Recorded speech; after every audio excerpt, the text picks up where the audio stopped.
चालू आहेत त्या आमच्या पक्षातले जे सर्व जिल्हा अध्यक्ष आहेत, फ्रंटल सेलचे जे प्रमुख आहेत, त्यांच्याबरोबरची ही चर्चा आदरणीय पवार साहेब स्वतः वेळ काढून इथे येत आहेत. सुप्रियाताई आहेत, शशिकांतजी शिंदे साहेब व इतर सर्व पदाधिकारी या बैठकीला आहेत.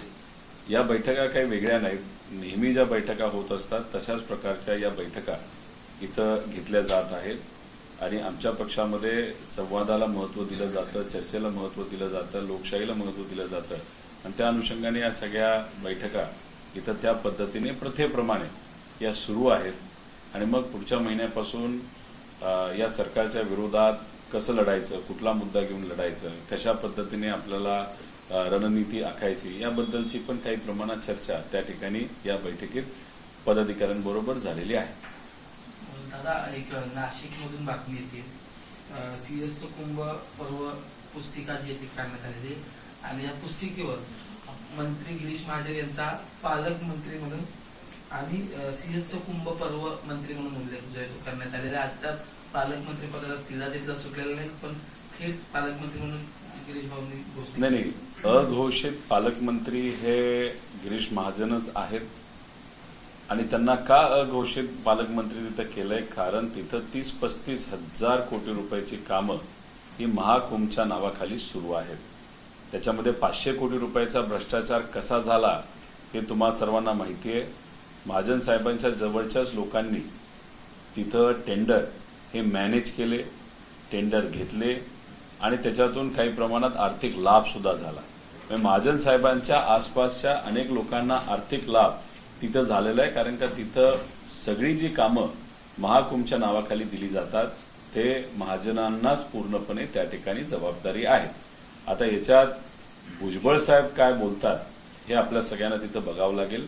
तिथं 2 लोक पालकमंत्रीसाठी इच्छुक होते. एक तर महाजन साहेब भाजपकडनं आहेतच, पण त्याच्या व्यतिरिक्त एक तर भुजबळ साहेब जे अनुभवी नेते, अजितदादा पक्षातले एक मोठे नेते आहेत, त्याच्याचबरोबर भुसे साहेब जे एकनाथ शिंदे साहेबांच्या पक्षातले मंत्री आहेत.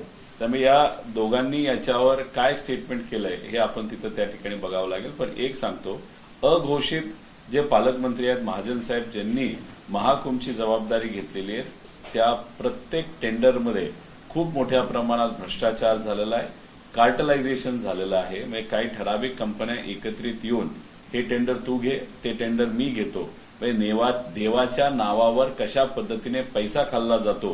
दुर्दैवाने त्या ठिकाणी पवित्र अयोध्या भूमीमध्ये आपण बघितलं, पण त्याच्यापेक्षा कितीतरी पट पैसा हा या महाकुंभ जो नाशिकला होत आहे तिथं भाजपच्या नेत्यांनी खाल्लाय. हे आम्ही येत्या काळामध्ये सिद्धच करू.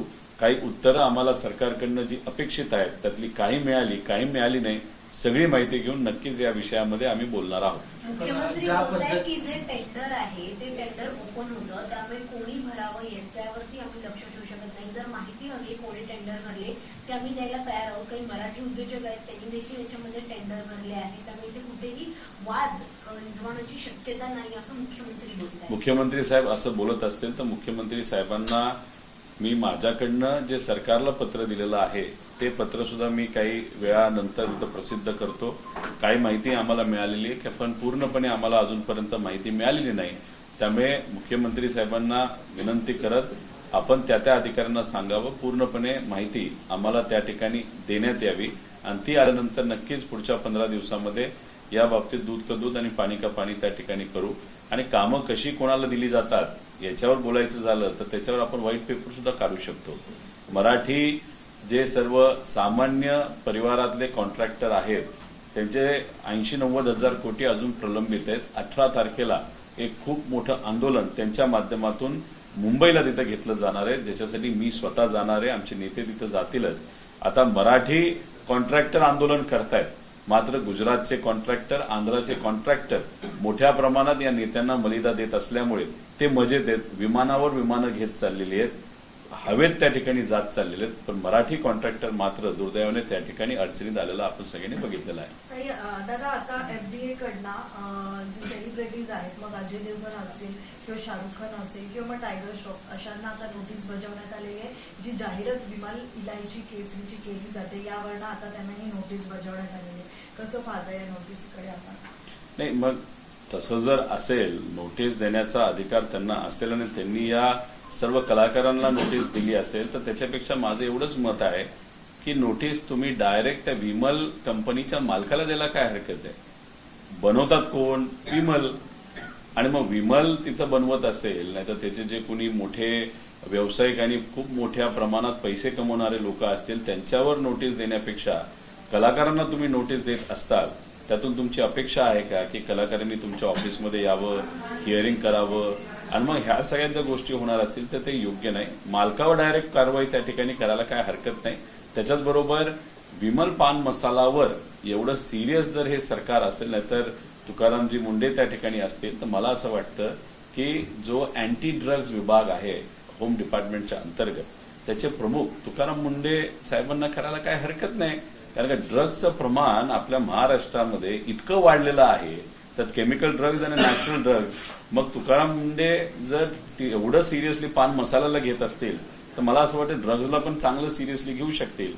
फक्त विषय एवढाच आहे, मला असं वाटतंय की ज्या पद्धतीने मीडिया सपोर्ट तुकाराम मुंडेंना तिथे दिला जातो, तसंच इतर जे चांगले अधिकारी काम करणारे त्यांना सुद्धा दिला तर तो चांगला होऊ शकतो. म्हणजे अधिकारी कोण चांगले हे आपल्या सगळ्यांना कळतील, पण एकच अधिकारी फक्त चांगला या सरकारमध्ये त्या ठिकाणी दिसत असेल तर त्याचा अर्थ बाकी अधिकाऱ्यांचा आवाज सरकारच्या माध्यमातून दाबला गेलाय, त्यांना काम करून दिलं जात नाही, आणि अशा पद्धतीने या गोष्टी जर या सरकारमध्ये तिथं होत असतील तर हे योग्य नाही.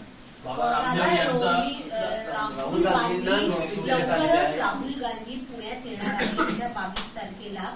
ते युवकांना एकत्रित करून एक मोठा कार्यक्रम घेणार आहे. तुम्ही देखील युवा नेते आहेत, तुम्ही युवकांसाठी काही पुढची रणनीती आखली आहे का? तुम्ही युवकांना घेऊन कसं पुढे जाणार आहात? नाही, आम्ही त्यांचे मुद्दे त्या ठिकाणी मांडतच आहोत. आता सीईटीचा मुद्दा आम्ही हाती घेतलेला आहे. 19 तारखेला सीईटीचे जे कमिशनर आहेत त्यांनी आम्हाला बोलवलेलं आहे. आम्ही त्यांना वेळ मागितली होती, त्यामुळे 19ला मुंबईमध्ये आमची त्या बाबतीतली बैठक आहे. त्यानंतर जे सीपी आहेत मुंबईचे, कारण त्यांच्या अंतर्गत जो एमपीएससीचा घोटाळा झालेला आहे ते इन्व्हेस्टिगेशन त्यांच्या अंडर तिथे येतं. खालच्या अधिकाऱ्यांना आम्ही भेटलो, पण कुठेही तो तपास पुढे जाताना आपल्याला दिसत नाही. त्यामुळे आम्ही सीपी साहेब, मुंबई सीपींना तिथं मंगळवारी सकाळी 11 वाजता तिथं भेटणार आहोत, आणि त्याच्याच बरोबर हे सगळे मुद्दे आम्ही मांडत आहोत. त्यामुळे काँग्रेसच्या माध्यमातून त्यांचं युवांच्या बद्दलचं काम चालू आहे. आम्ही आमच्या पद्धतीने आमचं काम त्या ठिकाणी सुरू आहे. नाही, हे बघा, यात्रा करून सगळे मुद्दे संपतात असं नाही, पण जे खरे मुद्दे आहेत त्याच्यासाठी लढणं पण तितकंच महत्वाचं आहे, आणि ते प्रामाणिकपणे लढणं महत्वाचं आहे, आणि आमचं त्या पद्धतीचं लढणं त्या ठिकाणी सुरू आहे. सगळीकडेच यात्रा काढून काही गोष्टी होत नसतात. आता मी स्वतः 800 किलोमीटर चालल्यानंतर जे कॉन्ट्रॅक्ट भरतीचा मुद्दा होता तो सरकारला मागे घ्यावा लागला. इतरही काही मुद्दे होते त्याच्यावर सरकारला काम करावं लागलं. यात्रेचा फायदा होतो, तर सगळीकडेच यात्रा काढणं पण नाही, रस्त्यावरची पण लढाई लढावी लागते, आणि ती आम्ही त्या ठिकाणी लढताना आपण सगळेजण बघू शकतो. आणि या लढाईमध्ये लोकांचा सपोर्ट आम्हाला आहे, पक्षाचा आहेच आहे, पण सगळ्यात महत्वाचं मीडियाचा सुद्धा मोठ्या प्रमाणात आम्हाला सपोर्ट आहे. विरोधी पक्षनेते राहुल गांधींना जे ती लोकसभा आयोगाकडून नोटीस बजावण्यात आलेली आहे, नीट पेपर फुटी प्रकरण त्याच्यावर चर्चा सुरू असताना अंधभक्त आणि ईडी असे 2 शब्द वापरल्यामुळे ती नोटीस जी ती बजावण्यात आली. नाही, असं असेल तर युवांना काल लाल किल्ल्यावरनं मोदी साहेबांनी काय बोलले, संबोधित केलेलं आहे की इंटेलेक्च्युअल नक्षलवादी. मग असं जर बोललं असेल तर मग तिथं नोटिसेस कदाचित मग प्रधानमंत्री साहेबांना सुद्धा जाऊ शकतील. युवांना तुम्ही नक्षलवादी तिथं म्हणणार असताल, अभ्यासकांना नक्षलवादी तुम्ही बोलत असताल, ते सुप्रीम कोर्टचे प्रमुख जे चीफ जस्टिस ऑफ इंडिया आहेत त्यांनी पत्रकारांना, युवांना, आरटीआय ऍक्टिव्हिस्टला किडे मकोडे तिथं बोललं, तर मग तिथे त्यांना नोटीस गेलेली नाही. त्याच्याचबरोबर जेव्हा युवांवर लाठीचार्ज केला जात होता, अतिशय वाईट पद्धतीने मारलं जात होतं, तेव्हा सीजीआय जे आहे चीफ जस्टिस ऑफ इंडिया ते म्हणतात की आम्हाला वेळ नाही, त्यांना मात्र कोणी नोटीस तिथं देत नाही. मोठे मोठे भाषण करणारे द्वेषाचं भाषण करतात, तिथं नोटीस तिथं देत नाही. आणि मग तिथं जर राहुल गांधी जे लिडर ऑफ ऑपोजिशन आहेत ते तिथं बोलत असतील आणि त्यांना नोटीस देत असतील, तर मला असं वाटतं की जी पॉवर आहे बीजेपीकडे ती पूर्णपणे ते वापरून विरोधकांचा आवाज दाबण्याचा त्या ठिकाणी प्रयत्न करत आहे. काँग्रेस पक्षाच्या ध्वजारोहणाच्या कार्यक्रमामध्ये ते राजकारण पेटलेलं आहे. अर्धवट वंदे मातरम गायला निघाय असं कथित समोर आलेलं आहे. त्याच्यानंतर देवेंद्र फडणवीसांनी या सगळ्याला नक्षलवाद म्हटलेला आहे. तर या सगळ्या प्रकरणात राजकारण आता सुरू झालेलं पाहिजे. राजकारण काही प्रमाणात भाजपला करण्याची ती सवय आणि त्यांची ती वृत्ती आणि ते प्रत्येक विषयामध्ये तिथं राजकारण करतील. मला एवढंच त्यांना सांगायचं आहे की ज्याच्यामुळे तुम्ही निवडून आला की धर्म या नावावर तुम्ही निवडून आला आणि अयोध्यामध्ये 1500 कोटीचा भ्रष्टाचार झालाय त्याच्याबद्दल तुम्ही काहीच बोलत नाही आणि मग युवांबद्दल नाहीतर काँग्रेसबद्दल नाहीतर विरोधकांबद्दल तुम्ही नक्षलवाद बोलून त्या ठिकाणी तिथं संबोधित करता. मग अयोध्या पवित्र अयोध्यामध्ये जो 1500 कोटीचा गरिबाचा पैसा जो तुमच्या संघटनेच्या काही लोकांनी खाल्लाय तर त्याला पण आपण नक्षलवादच बोलू शकतो ना. उलट त्याला आपण धार्मिक टेररिझम सुद्धा तिथं म्हणू शकतो जे भाजपचे आणि भाजपचे संलग्न असणाऱ्या संघटनेच्या माध्यमातून पवित्र अयोध्यामध्ये ते झालं. त्याच्याचबरोबर उज्जैनच्या इथं लँड माफिया म्हणजे जे मुख्यमंत्रीच आहेत मध्य प्रदेशचे त्यांनी तिथं जमिनी मोठ्या प्रमाणात घेतल्या आणि नाशिकमध्ये जो भ्रष्टाचार पवित्र अयोध्या याच्या कामामध्ये म्हणजे महाकुंभच्या कार्यक्रमामध्ये नाही तर कामामध्ये त्या ठिकाणी जो सुरू आहे तो सुद्धा कुठंतरी धार्मिक टेररिझमच हे भाजपकडनं पैसे खाण्याच्या बाबतीत केलं जाते असं म्हणायला काय हरकत आहे. माजी मुख्यमंत्री पृथ्वीराज चव्हाण यांनी एक मोठा दावा केलेला आहे की गोपीनाथ मुंडे यांना काँग्रेसमध्ये घेण्याचा एकंदरीत सगळा निर्णय घेण्यात आला होता. सोनिया गांधींनी मान्यता दिली होती पण मनमोहन सिंग यांनी जो आहे तो विरोध दर्शवला होता असा दावा जो आहे तो पृथ्वीराज चव्हाण यांनी. पृथ्वीराज चव्हाण साहेब हे मोठे नेते आहेत मुख्यमंत्री राहून गेलेले आहेत त्यामुळे वरच्या लेवलला काय चर्चा होते कदाचित त्यांना जास्त माहिती असू शकतं. माझ्या बाबतीत तुम्ही बोललात तर मी रस्त्यावर लढणारा एक कार्यकर्ता आहे त्यामुळे त्या लेवलला त्यावेळेस काय चर्चा झाली हे मला तरी त्या ठिकाणी सांगता येणार नाही. पण भाजपमध्ये अनेक जे नेते जसं मुंडे साहेबांचं नाव आपण घेतलं खडसे साहेब आहेत कुणकर साहेब होते महाजन साहेब होते तर हे सगळ्या लोकांनी कष्ट केले. पक्ष तो त्या ठिकाणी वाढला आणि तो पक्ष वाढल्यानंतर जेव्हा सत्तेत आला तेव्हा मात्र या सर्व प्रमुख नेत्यांना त्या ठिकाणी त्यांच्या पक्षाकडनं दुर्लक्ष केलं गेलं. हे मात्र त्या ठिकाणी एक नागरिक म्हणून आणि राजकारणातला एक कार्यकर्ता म्हणून बाहेर बसून मी नक्कीच त्या ठिकाणी बघितलेलं आहे. चाकणच्या उद्योगांशी जे उद्योजक आहेत त्यांच्यासोबत आज उदय सामंत चर्चा करणार आहेत ते तिकडे गेलेले आहेत. दरम्यान याच दरम्यान काल बघितलं तर खड्डे सुद्धा बुजवले गेलेले आहेत त्यासाठी टेंडर आणि एकूणच पडताळणी झाली होती कंत्राटदारांची आणि टेंडरचं काम करत असताना रात्रीच्या वेळेस अंधारात काम करण्यात आलं. म्हणजे हे सर्व नेते अंधारात काम करतात पण त्यातून मलिदा खातात. कदाचित ती सवय कॉन्ट्रॅक्टरला आणि तिथे असणाऱ्या अधिकाऱ्यांना लागली का काय असं आपल्याला म्हणावं लागेल. अक्षरशः काल अंधार होता त्या अंधारामध्ये खड्डे बुजवले गेले. जेव्हा मी तिथं जाणार होतो त्याच्या आदल्या दिवशी सुद्धा खड्डे बुजवण्याचं काम तिथं सुरू होतं. त्यामुळे विरोधातला एखादा व्यक्ती तिथं जाणार असेल नाही तर मंत्री जाणार असेल तरच जर सगळे अधिकारी काम करणार असतील तर हे योग्य नाही. म्हणजे कुठं ना कुठंतरी राजकीय उद्योगामध्ये बिझी असणारे जे उद्योग मंत्री आहेत त्यांना खुश करण्याचा प्रयत्न हा कॉन्ट्रॅक्टर नाहीतर तिथं असणारे अधिकारी करतात असं आपल्याला म्हणावं लागेल. पण बघा आपले उद्योग मंत्री किती हुशार की सुट्टीच्या दिवशी जेव्हा तिथं काहीच ट्रॅफिक नसतं आणि बऱ्याचशा कंपन्या बंद असतात आणि ऑफिसला येणारे लोक घरी असतात तेव्हा मात्र उद्योग मंत्री त्या ठिकाणी चर्चा करायला जात आहेत. माझं तर त्यांना मत आहे की प्रोटोकॉल बाजूला ठेवा कोणालाच काय सांगू नका.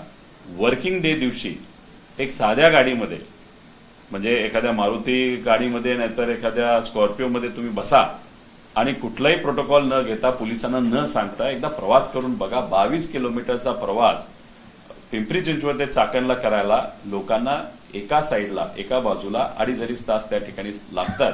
तर तुम्ही प्रोटोकॉल आणि ते सुद्धा रविवारी जर जाणार असाल तर कदाचित तुम्ही अर्धा तासात पोहोचाल. त्यामुळे मोठ्या प्रमाणात भ्रष्टाचार हा एमआयडीसी विभागामध्ये त्या ठिकाणी सुरू आहे. कुठंच कंट्रोल नाही.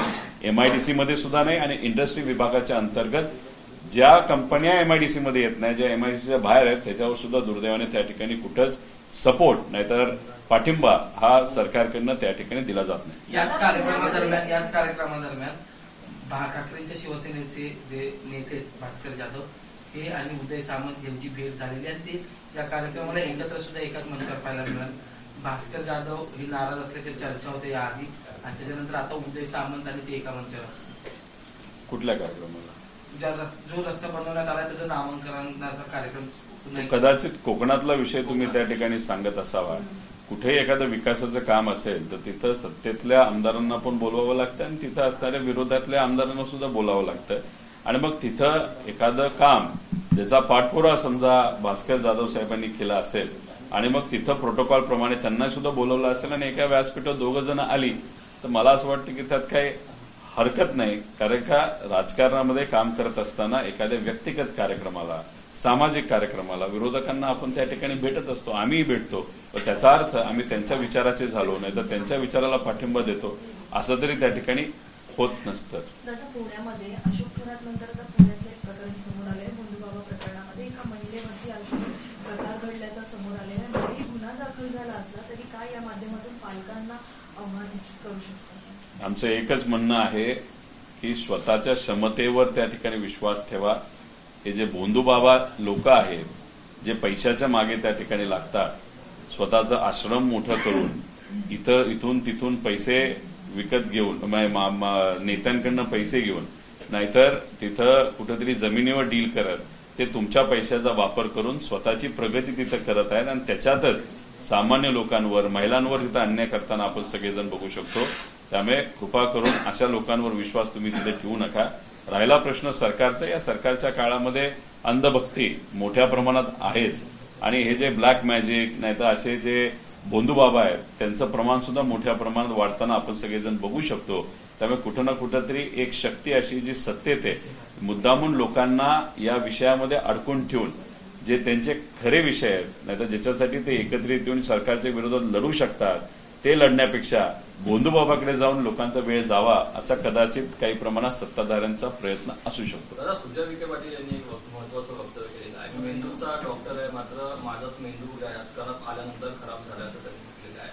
आणि ट्रम्प यांना सुद्धा त्यांनी म्हटलेलं वेडा माणूस आहे. असा उल्लेख केला आयुष्यात आहे. बघितलं. कारण का मनमाडच्या रस्त्याचं काम हे युद्धामुळे थांबलं आहे आणि त्यामुळे ट्रम्प सारखा वेडा माणूस मी पाहिला नाही असं सुजय विखे पाटील इकडे स्वतःला मेंदू खराब झाला असं म्हणतात, दुसरीच्या वेळेला ट्रम्पला.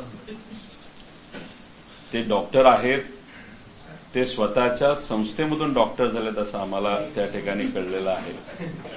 आता मनमाड अहिल्यानगर जो रस्ता आहे तो काही ट्रम्प येऊन करणार नाही. म्हणजे बघा भाजपचं काय चालू आहे आज की त्यांचे माजी खासदार कोणावर खापर फोडायचं, सत्ता तर आपली आहे, सत्तेत दुर्दैवाने त्यांचंही चालत नाही. आणि विखे पाटील साहेब तसे अनुभवी नेते असताना त्यांना 1/3 ह्याचं मंत्रालयाचं त्या ठिकाणी मंत्री केलेलं आहे. त्यामुळे एवढा अनुभव असून सुद्धा मुख्यमंत्र्यांनी त्यांना बाजूला सरकून ठेवलंय असं कुठेतरी त्या ठिकाणी जाणवतं. याच्यात खापर फोडून फोडून कोणावर फोडलं तर ट्रम्पवर फोडलं. त्याच्यापेक्षा तुमच्या सरकारवर तुम्ही बोलला असता तर कदाचित आम्ही हे तर बोलू शकलो असतो की तुम्ही अजून बौद्धिक क्षमतेनुसार तुम्ही अजून तिथं परिपक्व त्या ठिकाणी आहात. पण एका बाजूला तुम्हीच म्हणता की राजकारणात आल्यानंतर तुमचा मेंदूला थोडासा प्रॉब्लेम त्या ठिकाणी झालाय. तुम्ही राजकारणात आल्यापासून मेंदूला प्रॉब्लेम आलेला नाही, तुम्ही भाजपमध्ये गेल्यापासून तुम्हाला मेंदूला प्रॉब्लेम आलेला आहे. भाजप सोडा, विरोधात या, एकत्रित मस्तपैकी काम करू आणि लोकांच्या हितासाठी काम करू. आणि हे जे भाजपचे मेंदू खराब झालेली लोक आहेत त्यांच्या विरोधात आपण एकत्रित लढायचं असेल तर नक्कीच लढू. तुम्ही यंग आहात, अजून वेळ गेलेला नाही आणि ऑपरेशन तर सगळ्यांनाच करावं लागणार आहे. आम्ही तर करायला तयार आहोत भाजपचं ऑपरेशन करायला. त्यात मात्र डॉक्टरांचं आमच्याबरोबर त्या ठिकाणी जर आमच्या टीममध्ये सहभाग झाला तर आम्हाला ऑपरेशन करायला नक्कीच त्या ठिकाणी त्याचा फायदा होऊ शकतो.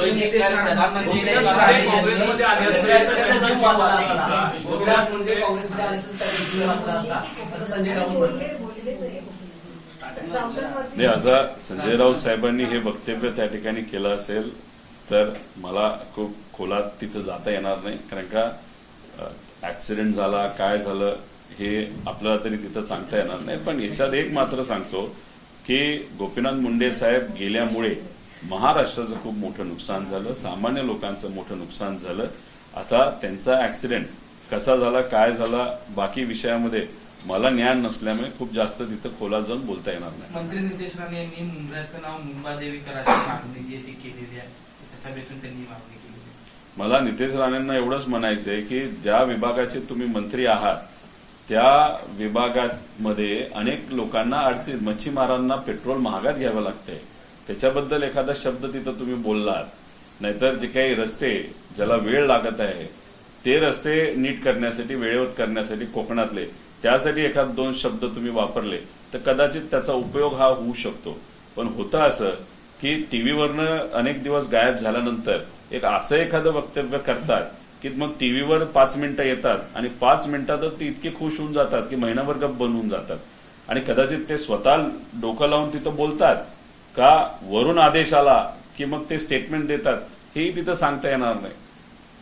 युवा आहेत, पण झालं असं आहे की जसे आपण कपडे बदलतो तसे त्यांनी तिथं पक्ष बदलण्यामुळे, भूमिका बदलण्यामुळे त्यांच्या भूमिकेवर किती आपण विश्वास ठेवायचा आणि किती महत्व द्यायचं हे सुद्धा आपण सगळ्यांनी ठरवलं पाहिजे. रोहित जी, आप पार्टी के वरिष्ठ नेताओं के साथ लगातार जो है वो बैठकें कर रहे हैं, इस बैठक का उद्देश्य क्या है और आगे प्लान ऑफ एक्शन क्या होगा? एक तो आदरणीय पवार साहब खुद इस बैठक के लिए वहां पे आ रहे हैं, चर्चा कर रहे हैं. उसी के साथ सुप्रिया ताई है, शशिकांत जी शिंदे साहब है, सब जो महत्वपूर्ण नेता या सेल के जो प्रमुख है यहाँ पे आके जो जिला अध्यक्ष है उनके साथ हमारी चर्चा वहां पे चल रही है. और ये जो चर्चा है वो नॉर्मल रेगुलर एक जो हमारा प्रथा है या हमारी जिस तरीके से हम हर वक्त लोगों से बात करते हैं या पवार साहब के माध्यम से यहाँ पे एक कल्चर है डेमोक्रेसी का कि जिसको कुछ बोलना है तो आप बोल सकते हो, उस तरीके की बैठका या मीटिंग्स यहाँ पे मुंबई में पवार साहब के मार्गदर्शन में वहां पे चल रही है. प्रधानमंत्री कहते हैं कि हमने हथियारबंद नक्सलियों को तो सरेंडर करा दिया, नक्सलवाद